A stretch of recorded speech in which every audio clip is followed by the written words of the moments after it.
Hi, welcome to HardReset.Info channel viewers. In front of me NOKIA C32, and now I'm gonna show you how to clean and how to fix USB charging port using household items.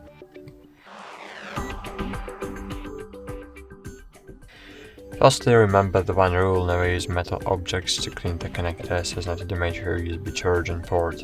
I suggest using a toothbrush, which you no longer use. As you can see, there is something in my charging port that prevents the charging cable from all the way to the connector, and now we are going to try to clear it. So, firstly, you need to try to insert one part of the brush into the connector, and then try to pry the dirt out. That's it. Thanks for watching, like this video, subscribe to our channel, and bye. See you.